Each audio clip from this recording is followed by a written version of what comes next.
Dividend paying stocks and ETFs for that matter that pay dividends monthly are very important to me specifically for a few different reasons. As a long-term investor that's looking to compound my portfolio as fast as possible, getting more income into the portfolio which then I can use to buy more dividend paying stocks and ETFs ASAP is very crucial to keep snowballing the portfolio. But on top of that, because in the future I do want to use my dividend income, at least some of it, to help pay for things like bills and expenses, etc., getting paid monthly is also going to be very helpful because most bills are paid by month. Now in this video, I'm going to share with you guys 12 of my favorite monthly paying dividend ETFs. All ETFs that I personally have in my portfolio as of right now, some of them as smaller positions and some of them as larger. Now these ETFs passed all the screens that I look for when adding something into my portfolio, but like I said, I like some of them more than others, so I'm going to share with you guys all 12 of them in no specific order. So if you want to see 12 of my favorite monthly paying dividend ETFs that I plan on holding on to for a long time and that are helping me compound my portfolio as of right now and in the future will hopefully help me pay for my bills, well then make sure to stick around, drop a like down below, and let's get right into it. My A to Z dividend investing ebook has helped countless dividend investors get started with their journey, and my custom dividend tracker that I'm constantly using here on the channel has also helped so many investors stay on track and allow them to see their dividend income in real time.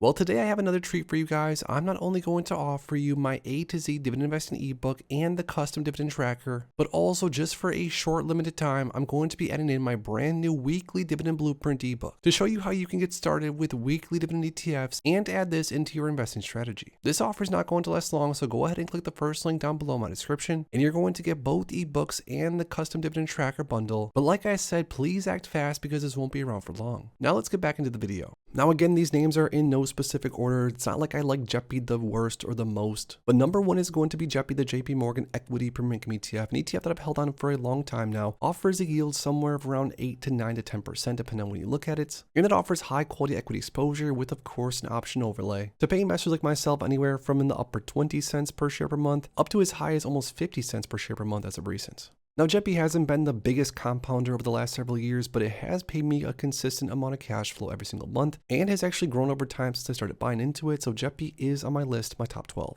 I'm sure you guys could have seen this one from a mile away. Another one of my favorites is JEPQ, the JP Morgan Nasdaq Equity Premium Income ETF. Very similar to JEPI, only this one offers exposure to the Nasdaq 100. Now, because the Nasdaq 100 has higher implied volatility, this ETF has offered a little bit higher yield historically than JEPI. Anywhere from 40 something cents per share per month upwards to almost 60 cents per share per month. JEPQ has paid me hundreds and hundreds of dollars every single month, and this is since I started buying into it. Now, some more of my favorite monthly payers. Again, these aren't necessarily my favorite of all time, but I personally do still hold on to quite a bit of QYLD, the Nasdaq 100 covered call ETF, an ETF that in my opinion was sort of ahead of its time. I mean, this ETF offers what a lot of the newer ETFs offer more or less as far as high income potential, but it's been doing it for around 11 years now. Now, QYLD, because of the option strategy, doesn't necessarily offer as much total return in my opinion, or at least it hasn't historically. Which brings me into a side note. If you guys want to see me dig deep into any and all these different ETFs that I'm talking about today, I make videos about all of them, and I've dug deep into all these names, so check out some of the other videos on my channel. But QYLD has offered pretty consistent monthly distributions, around a 12% yield. Again, not my favorite, not my least favorite, but it still is a monthly paying ETF that's been paying me hundreds and hundreds for a long time now. Another name that's not my favorite, but not my least favorite is XYLD, another global X ETF that I've held onto for a long time now too. It's been distributing income for a long time also. XYLD offers S&P 500 exposure, where QYLD offers a Nasdaq, of course. And honestly, as far as distributions go, XYLD hasn't been bad either whatsoever. Now, to get into some of the names that I actually like a lot more than the first two we went through, honestly, GPIX, the Goldman Sachs S&P 500 Premium Income ETF is one of my new favorites. I've been buying this one like crazy over the past several months. Now, again, I'm not going to go super deep into why I like this one, let's say, more than some of the others, but it's because of the strategy what this ETF offers as far as how the option strategy works, etc. But GPIX offers pretty consistent distributions, somewhere of around 9% yield more or less, and offers S&P 500 exposure with some potential for upside. Which brings me to the next one, GPIQ, which is GPIX's brother or sister. This is, of course, the Nasdaq 100 version. It offers the same thing as GPIX, only Nasdaq 100 exposure. Also a super high quality option strategy, and with that, it's going to offer a little bit higher of a yield because it offers the Nasdaq 100 exposure. Names like GPIQ and GPIX are going to offer the potential for consistent income, but also some upside potential.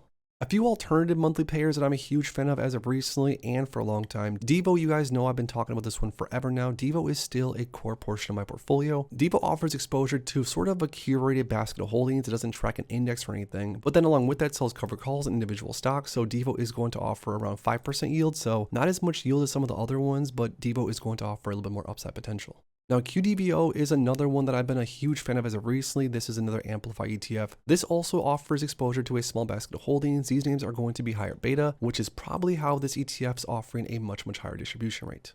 Now, lastly, on the alternative side of things, OMA, the Vista Shares 15 Berkshire Select Income ETF. This is another one of my newer favorites. This ETF offers exposure to 20 largest holdings in Berkshire Hathaway BRK.B, but then with an option strategy offers a target yield of 15%. A 15% yield is massive. I mean, you can really make a small portfolio generate a lot of cash flow with 15%. This ETF is relatively new, so it's still a smaller position in my portfolio, but I've been buying a little bit of it more or less every day. Now, the last three ETFs that pay monthly, some of my new favorites, is going to be SPYI, the NEOS S&P 500 High Income ETF, an ETF that I now own well over 1,000 shares of. My long-term goal is 2,000 shares. And then, of course, the best new active ETF, QQQI, the NEOS NASDAQ 100 High Income ETF. And lastly, my new favorite, because you guys know I love real estate for whatever reason, the NEOS Real Estate High Income ETF, IYRI, which buys into a basket of high-quality real estate investment trusts, and then, of course, sells calls. These last three ETFs are some of my favorites. I own the most SPYI, then I own a good amount of QQQI, and then a smaller amount of this one, but this ETF is also going to become a larger position in my portfolio. When it comes to the high income ETF space, I think NEOS is doing an amazing job offering a product that offers S&P 500 exposure right here, NASDAQ 100 of course, and also a basket of super high quality real estate investment trusts. So these three are going to be the last ETFs as far as monthly payers that are some of my favorite and that I've been holding on to for a while. So as of right now, those are some of my favorite monthly paying dividend ETFs. I'm sure over time I'm going to change my mind about some names, and I'm sure over time I'll have some new ones in there too. Now, just because I personally like to buy into a small amount of lots of different ETFs that offer either similar overlapping strategies or completely different strategies, don't mean that you have to do the same. What I'd ask for you guys to do is spend some time on your own and come up with a strategy that makes sense to you, your goals, your risk tolerance, etc., and then find different stocks and or ETFs that match what you're looking for. Now, before I go, I do have a question for you guys though down below. Out of all the 12 ETFs we talked about in today's video, what is your #1 favorite of all time? Let me know in the comments down below. If you guys enjoyed this video, make sure to please drop a like in it and subscribe for more future content like this. Thanks as always for stopping by, and if you are interested in investing, make sure to check out these recent videos I posted right here.